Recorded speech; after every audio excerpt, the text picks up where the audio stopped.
예. 설교를 부탁받아서 제가 어저께 가서 말씀을 전했어요. 아, 예, 예.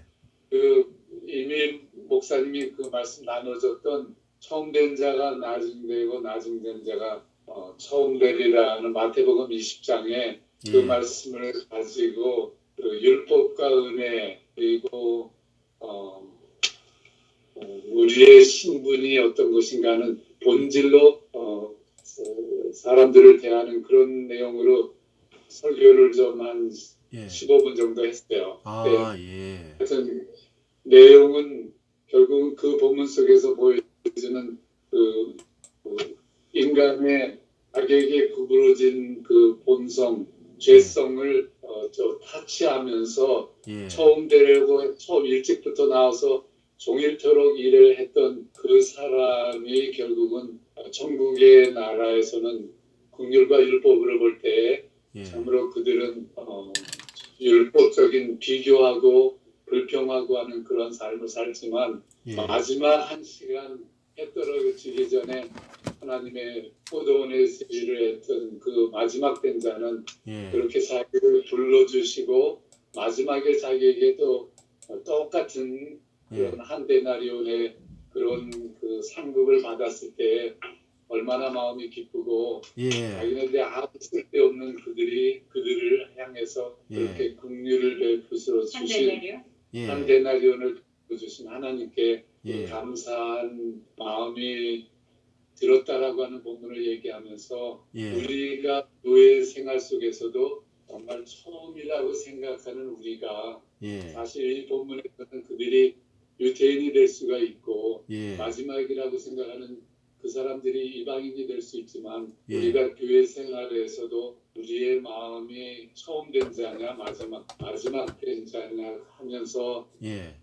그들을 대할 때 우리의 눈이 정말 그리스도의 긍휼한 눈으로 보게 되면 예. 처음은 인간의 혼자나 심지어 마지막에 예. 얼마 없어서 온 사람들에게도 예. 똑같은 하나님과 사랑을 베풀어주는 우리의 눈이 열려야 된다라고 하는 그런 중심으로 말씀을 했는데 많은 분들이 예. 새롭게 그 내용을 받았다고 하면서 예. 굉장히 감사했어요. 그래서 예. 저도 또 전 목사님의 그 말씀을 들으면서 이렇게 그 내용 상당히 그들에게도 어떤 새로운 어떤 눈을 열어주는 계기가 되지 않았나 이렇게 감사를 표시하더라고요. 아, 예, 예.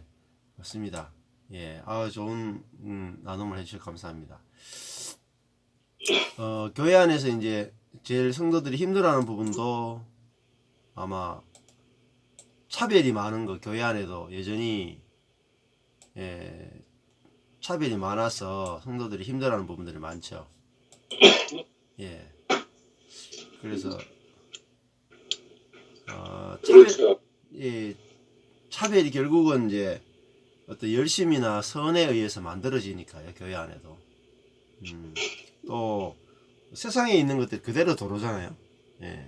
세상에서 의사가 교회 안에도 들어와도 그대로 의사고, 세상에서 국회의원은 또 교회에 들어와도 그대로 국회의원이고, 이런 것들이 먼저 된 자가 나중 되고 나중 되고 먼저 되는 일이 없어지니까요. 거의. 예. 또 다 같이 한 데나리온을 받는 세계, 그 세계가 안 보이니까 사람들이 이제 참 힘들어하는 것 같아요. 그래서 저는 이 본문 속을 다시 읽어보면서 그 처음 온 사람이 예수님께 포도원 집주인에게 불평하면서 말하기를 우리가 짐과 낮에 뜨거운 열기를 견뎌서 이렇게 오랜 동안 일을 했는데 당신은 우리에게 저 마지막에 온 저 사람에게 준 한 데나리온을 주는 우리를 차별 대우해 줘야 되지 않겠느냐고 하면서 불평하는 그 내용이 너무 눈에 그려지고 정말 차별 대우를 원하는 우리 처음 된 자들은 차별을 원하는구나. 그런데 주님은 그렇게 말하지 않고 내가 한 데나리온으로 주기로 약속한 그걸 가지고 내가 내 것을 가지고 너희들에게 주는 것이 그렇게 불평할 이유가 되겠느냐. 너는 내가 이렇게 선하게 주는 것으로 인해서 너의 눈은 악한 것이냐 하는 그 펀치라인의 메시지가 상당히 저에게는 그 메시지가 전해지는 것 같았어요. 아멘. 예, 그렇습니다. 이제 목사님들 모임도 그렇고 또 장로님들 모임들도 그렇고 또 교회 안에도 항상 먼저 된 자가 먼저 되려고 하죠. 그죠? 예. 그렇죠. 예. 그게 사실은 그 인간의 타락한 본성의 가장 그 핵심적인 부분이거든요. 예. 그러니까 하나님처럼 되고 싶은 것, 하나님처럼 되고 싶은 것. 예, 이 원죄가 그 완전하게 드러나야지 정말 복음이 이제 복음되는 거죠. 하나님처럼 되고 싶다 하는 것은 높아지고 싶다 하는 거죠. 이게 높아지고 싶은 것이 없어야 하나님 나라가 되거든요. 연합이 되거든요. 근데 이 높아지고 싶다는 게 이제 결국은 이제 제자들이 예수님을 따라가면서 제일 마지막에 남아 있었던 게 높아지고 싶다라는 거죠. 누가 높으냐? 자기들끼리 막 하는데 그러니까 율법적인 신앙생활을 하면은 누가 높으냐라고 하는 문제는 항상 남아 있죠. 율법을 더 열심히 지키는 사람이 항상 높아지니까요. 기도 생활도 비슷하죠. 기도 많이 하는 사람, 또 응답이 많은 사람은 높아지게 돼 있습니다. 또 성령 충만도 우리가 생각하는 성령의 충만은 성령 많이 기도해서 성령의 능력을 많이 받아서 성령의 능력이 많이 나타나는 사람이 높아지잖아요. 그러니까 우리는 율법적인 세계는 어떻게 하든지 높아지고자 하는 거하고 연결이 되기 때문에 원죄와 연결이 되어 있습니다. 율법주의는 원죄와 연결이 되어 있습니다. 그래서 이제 루터가 이야기하기를 이 선이 얼마나 위험한가, 선도 죽을 죄다. 한마디로. 제가 요즘 그 재밌게 보고 있는 게 이제 그 루터가 목사님 녹화 녹화 안 됐나요? 예. 거기 1518년에 루터가 쓴 그 글이 있는데 그게 보면 하이델베르크 명제라는 게 있어요. 하이델베르크. 네. 거기 보면은 28가지 명제가 나오거든요. 네. 예, 거기 보면은 굉장히 그 루터의 신학이 굉장히 명쾌하게 설명이 돼 있어요. 그러니까 제가 그거를 제가 유튜브에 만들어 놨거든요. 올려놨는데, 제가 설명은 안 해놨는데, 이제 제가 그걸 앞으로 설명을 올릴 거예요. 루터의 28가지 명제. 거기 보면 1번부터 쭉 보면 앞에 뭐가 나오냐면, 우리들이 하는 선행은 죽을 죄다. 이렇게 나와요. 선이 죽을 죄다. 왜냐면 우리가 성령으로 하지 않는 모든 선행은 죽을 죄다. 왜냐면 선은 자기 의를 만들어내기 때문에. 선은. 그러니까 하나님을 두려워함이 없는 선은 죽을 죄다. 이렇게 나와요. 자, 그러니까 내가 선을 행하고 나는 아무것도 한 것이 없습니다. 이게 하나님을 경외하는 거거든요. 근데 선을 행하고 나는 했습니다 하는 순간에 죽을 죄가 된다는 거예요. 근데 당시에 이제 캐톨릭은 전부 다 죽을 죄에 걸려 있었던 거죠. 지금도 이제 우리의 문제는 선을 행하고 내 자원을 가지고 선을 행하고 나는 선을 행했습니다 이렇게 나가는 거예요. 좀 전에 목사님이 그 아침에 일찍 온 사람들 있잖아요. 일꾼들 전부 다 내가 했습니다잖아요. 내가 했습니다. 이거 다 죽을 죄라는 거예요. 그러니까 우리가 나의 자원을 가지고 율법을 지킬 수도 있는데 지키는 거는 괜찮은데 지키고 나서 내가 했습니다 하면 죽을 죄가 된다는 거예요. 죽을 죄가. 그래서 이거를 이제 알아야만 이제 복음을 아는데 이제 이게 이제 굉장히 그래서 예수님도 계속 지금 말씀하시는 것이 바리새인과 서기관과 제사장들이 내가 했습니다 다 내가 했습니다 그러잖아요. 내가 했습니다. 내가 했습니다. 그러니까 예수님은 그것이 바로 어둠이다. 예, 그렇게 말하죠. 그래서 이제 이거를 보느냐 못 보느냐에 따라서 회개가 되느냐 마느냐가 결정이 나잖아요. 예, 내가 했습니다. 내가 선을 행했습니다. 이게 죽을 죄라는 걸 알면 말씀이 들려올 때 이제 우리가 겸손해지잖아요.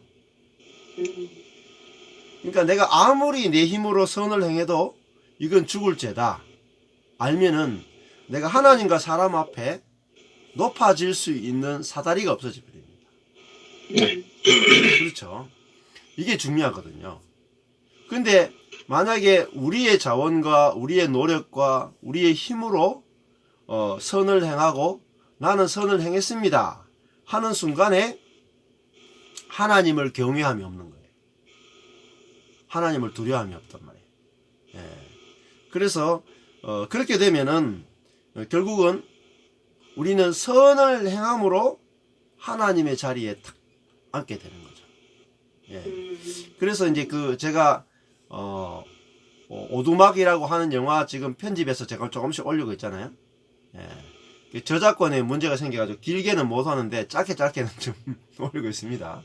근데 해설을 조금씩 넣고 있는데 그 오두막이라고 하는 영화에 보면은 한 6, 7번 정도 되면 올라갈 거예요. 제가 지금 거의 다 해놨는데 열기만 하면 되거든요. 지금 오픈만 하면 되는데 거기에 보면은 동굴 속에 들어가는 씬이 있어요. 동굴 씬. 예. 네. 이제 자기 딸이 네. 강간범에 의해서 살해당하죠. 예, 오두막에 끌려가서 살해당하고 죽습니다. 자기 조그만한 어린 딸이. 그러니까 이제 이 친구가 하나님 왜 그것을 막아주지 않았습니까? 당신이 전능하신데 왜 내 딸이 연쇄 성폭행범한테 성폭행 당하고 죽을 때 왜 하나님은 어디 계십니까? 그러고도 당신은 우리를 사랑한다고 할 수 있습니까? 이렇게 이제 막 항변을 해요. 참 대답하기 어렵죠. 정말. 그렇죠. 정말 네. 어려운 대답이죠. 근데 오두막에서 그 대답이 나오거든요. 아주 그걸 정말 복음적으로 잘 풀어요. 예, 그거 잘 보시면은 굉장한 대답이 있습니다. 거기 깊은 동굴 속으로 들어가서 뭐 하냐면은 지혜라고 하는 여자가 나타나요. 지혜.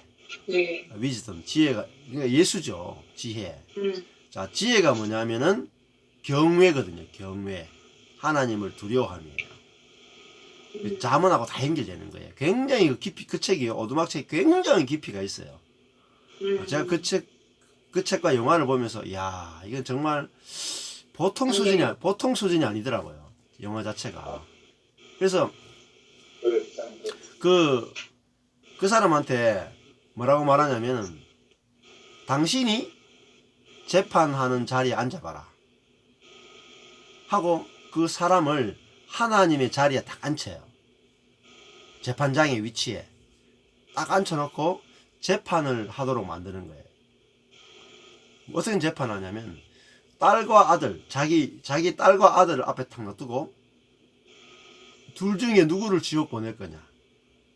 한 명은 천국 보내고 한 명을 지옥 보내는데 네가 재판해봐라 하고 딸도 아들도 둘 다 아빠 말을 안 들어요.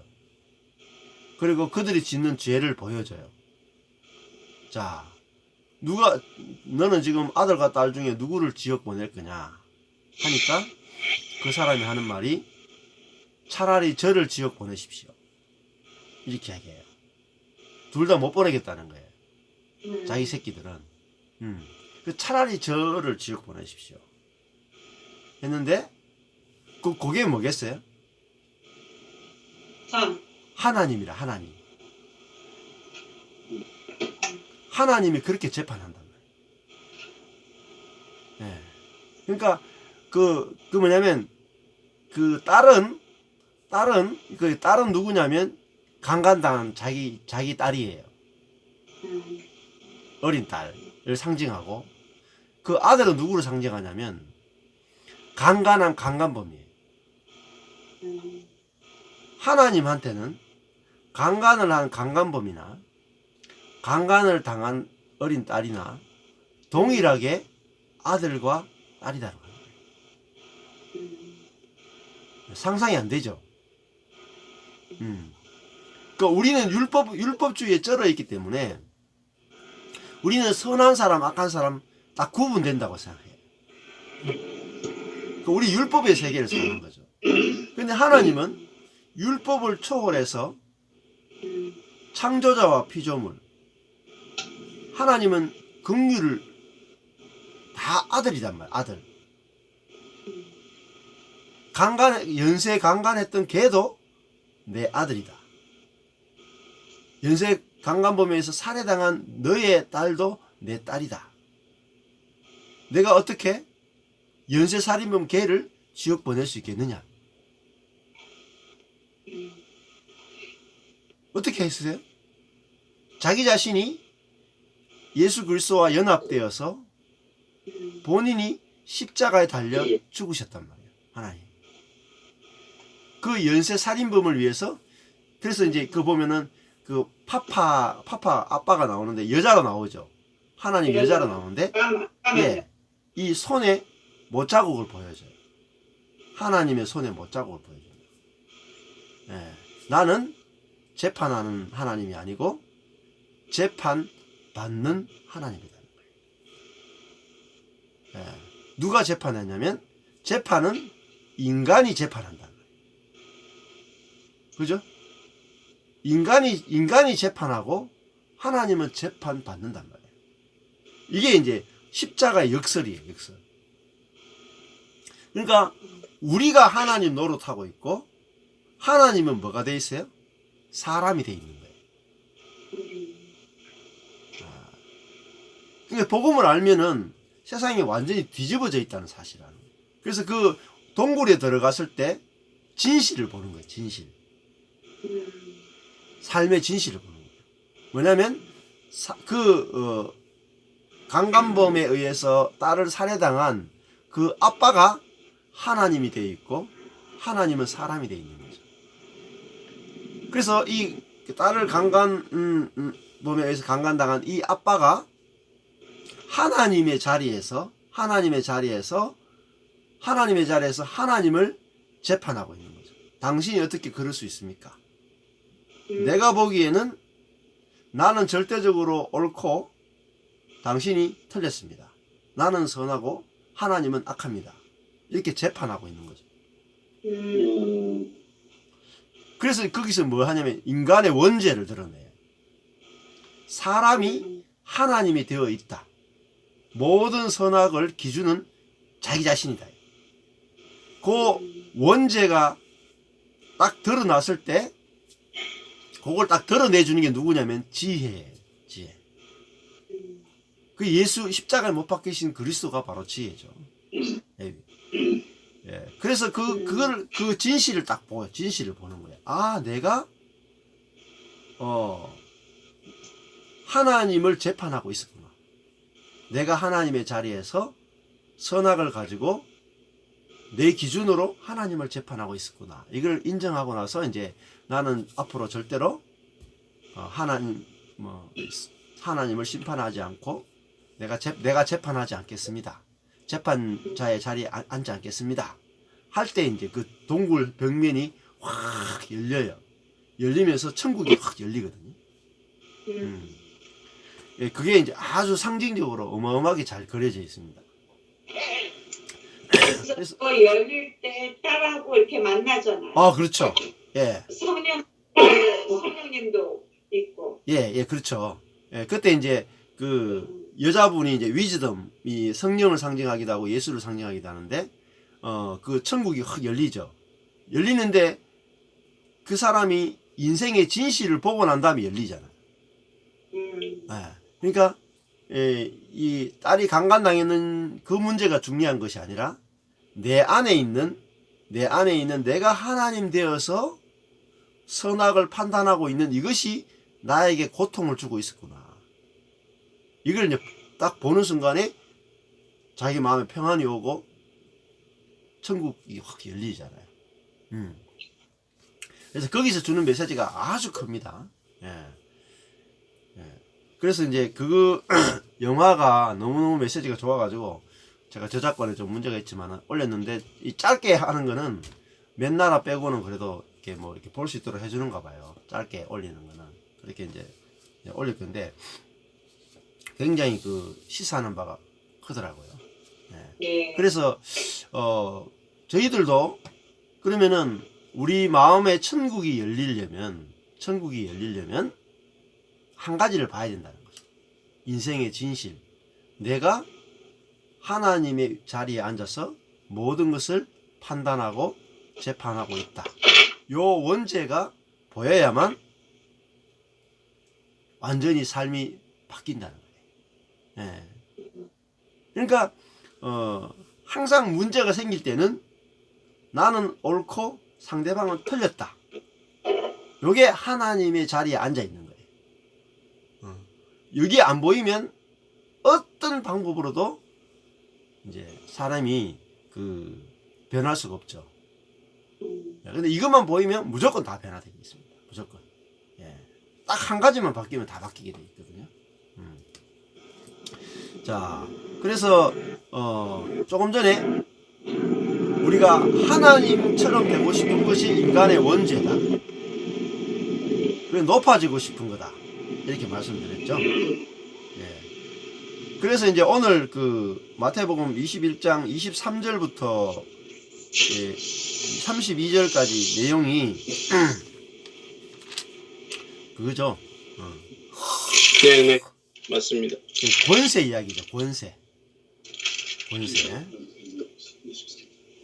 네. 23절에 보면 예수께서 성전에 들어가 가르치실새 대제사장들과 백성의 장로들이 나와 가로되. 자, 성전은 굉장히 이스라엘에서 중요한 장소죠. 모든 종교의 중심이고, 그리고 대제사장들과 장로들이 장악하고 있죠.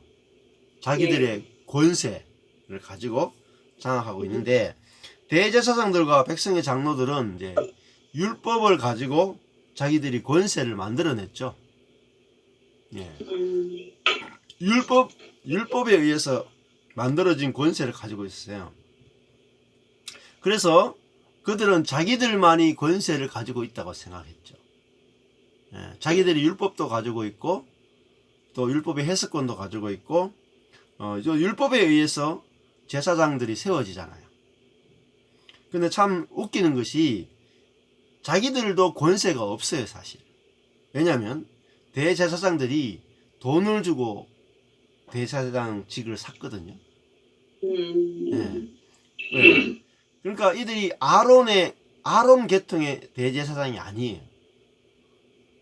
돈을 주고 대제사장이 됐기 때문에 진짜 대제사장이 아니죠. 자기들도 사실은 권세가 없어요.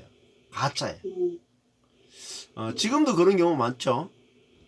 예, 목사님들이 나는 목사다. 그러므로 하나님이 세우신 사람이다. 나는 목사이기 때문에 권세가 있다. 이렇게 생각하는데, 그렇게 말하는 분들 가운데도 사고치는 분이 굉장히 많아요. 왜냐면 이제 큰 대형교회 목사님들 가운데 이제 가짜 학위가 많았죠. 대부분. 목회자들 가운데 가짜 학위. 심지어 신학교도 불분명한 신학교를 제대로 졸업했냐라고 하는 그런 분들도 상당히 많습니다. 그러니까 이런 결국은 이 사람들이 뭘 들고 나오는지를 보시냐면 권세라고 하는 문제를 들고 나와요. 권세. 누가 높으냐는 거죠. 우리가 권세를 가지고 있다. 그러면서 예수님한테 네가 무슨 권세가 있느냐?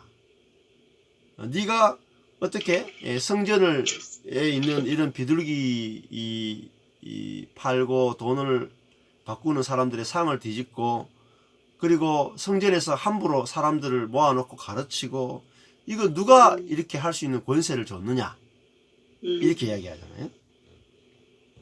근데 자기들은 권세가 있다는 거예요. 자기들은 항상, 인간들은 이제 여기 이제 인간의 죄성이라고 볼 수 있어요.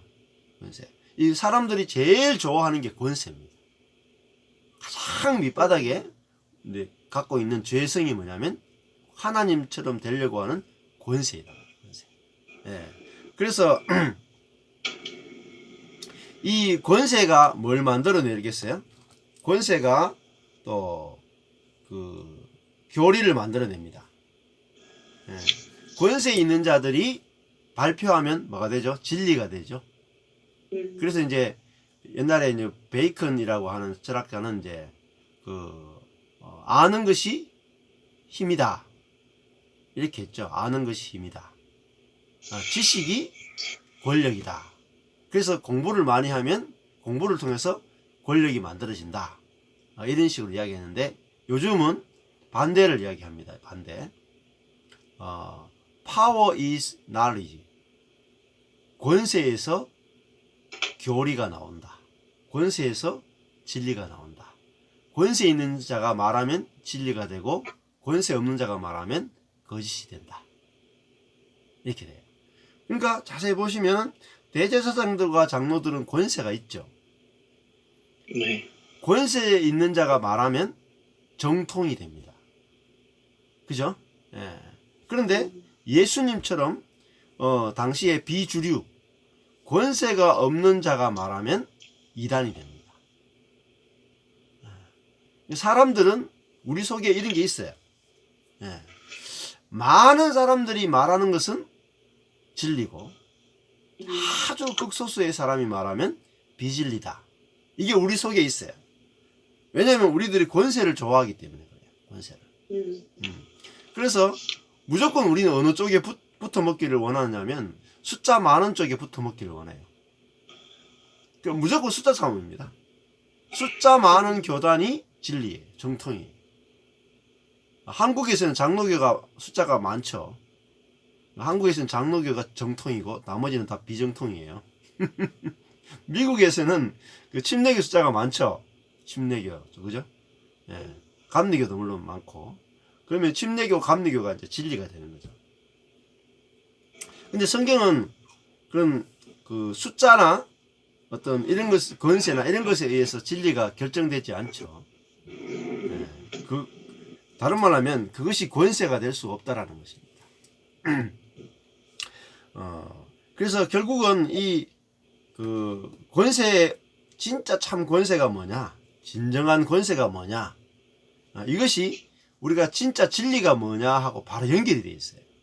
권세와 진리는 뗄 수가 없습니다. 그래서 사람들이 이제 그 권세 있는 자가 말하면은 진리가 되고, 권세 없는 자가 말하면 진리가 안 되죠. 예를 들면 목사님이 말하면 뭐가 됩니까? 하나님 말씀이 되고, 평신도가 말하면 하나님 말씀 되기가 조금 힘들어요. 그만큼 권세라는 것이 중요합니다. 그래서 대제사장과 장로들은 자기들이 조금 딸리니까 딱 뭐 들고 나오냐면 권세를 들고 나오는 겁니다. 네가 뭐 율법을 배운 적이 있느냐, 네가 어느 파에 속하느냐, 바리새파에 속하느냐, SNF파에 속하느냐, 사두개파에 속하느냐, 이렇게 대부분 네가 어느 쪽이냐, 어디서 네가 배웠고 어디서부터 네가 인정을 받았고, 이런 학위가 뭐냐, 이런 걸 들고 나오는 거죠. 이게 권세죠. 권세 들고 나오면 이제 정말 그때부터는 이제 주눅이 들죠. 그래서 아마 여기 계신 분들도 그렇고 저도 그렇고 뭐 그 학위 가지신 분들 있잖아요. 신학 논문 써가지고 박사 학위, 그 정도 더 뛰어넘어 가지고 이제 교수님, 신학교 교수님 하고 이야기하면은 어떨 것 같아요? 여기 계신 분들은 제가 이렇게 성경 본문을 풀어드리면은 그래도 이렇게 목사님 좋습니다 이렇게 하지만, 신학교 교수님들은 딱 듣자마자 머릿속에서 팍 돌아갑니다. 이렇게. 그죠? 머릿속에서 저 이상한데? 그러면서 이제 대본 제 생각에는 이렇습니다. 대본 나와요. 거의 95% 나옵니다. 왜냐하면 사람은 자기가 자기 속에 권세가 있거든요. 뭐냐면 자기가 어떤 공부했던 거, 어떤 학위를 받았던 거, 사람들에게 인정받는 거, 이런 것에 의해서 자기 속에 그 권세라는 게 만들어져요. 파워가 만들어져요. 파워. 그러면 이제 그게 이제 점점 높아져서 이제 하나님처럼 딱 돼버리는 거죠. 그래서 굉장히 이제 위험해지죠. 자, 그래서 이 권세, 권세라는 것이 이게 맛을 보면요, 정말 사람들 감당이 안 되죠. 자, 그리고 이제 이 대제사장이나 장로들이나 이런 사람들은 율법에 의해서 만들어진, 율법에 의해서 인정한 권세잖아요. 제사장은 아론의 계통으로 세운다. 또 뭐 이런 게 있죠. 그리고 왕은 뭐 다윗 계통으로 세운다. 이런 게 있는데, 근데 이런 그 율법에 의해서 세워진 권세들은 타락하는 경우가 굉장히 많습니다. 타락하는 경우가. 항상 타락했어요. 왜냐하면 성령이 없으면 율법은 힘을 못 써요. 왜냐하면 아무리 율법이 좋아도 결국은 그 율법에 따라 사는 것은 사람이잖아요. 근데 그 안에 성령이 없으면 결국은 다 타락해버리죠. 그래서 이제 왕과 대제사장은 항상 타락했어요. 왜냐하면 아무리 좋은 율법을 읽고 율법을 지키려고 노력하고 하나님이 그들을 세워도 소용이 없습니다. 왜? 성령이 없으면은 다 무용지물입니다. 지금도 마찬가지예요. 우리가 뭐 목사 직분을 가지고, 그죠? 신학교를 공부하고, 뭐 내가 열심으로 말씀을 지키고 다 소용없습니다. 성령이 아니면 죄성을 이길 수가 없어요. 우리 속에 율법보다도 더 강한 죄성이 들어있기 때문에 아무리 좋은 율법을 줘도 무용지물이고, 목사로 세워도 무용지물이고, 총회장 세워도 무용지물이. 왜? 우리 속에 있는 이 원죄, 죄성을 어떻게 이기는지를 모르면은 다 무용지물입니다. 그래서 항상 왕과 대제사장은 타락을 했거든요. 율법으로 세운. 그래서 하나님이 항상 누구를 보내냐면 선지자를 보내요. 그래서 왕과 제사장과 선지자, 이게 세 가지 직분이잖아요. 그리스도의 세 가지 직분. 기름 부은 자, 메시아의 세 가지 직분인데, 왕과 제사장은 항상 타락했기 때문에 하나님께서 마지막에 뭘 보내면 항상 선지자를 보내요. 그러니까 선지자하고 왕과 제사장의 차이가 뭐냐면요, 왕과 제사장은 대를 잇는다는 거예요. 그러니까 쌓이는 거죠. 쌓여가지고 전문가 집단이면 전문가 집단. 인간의 자기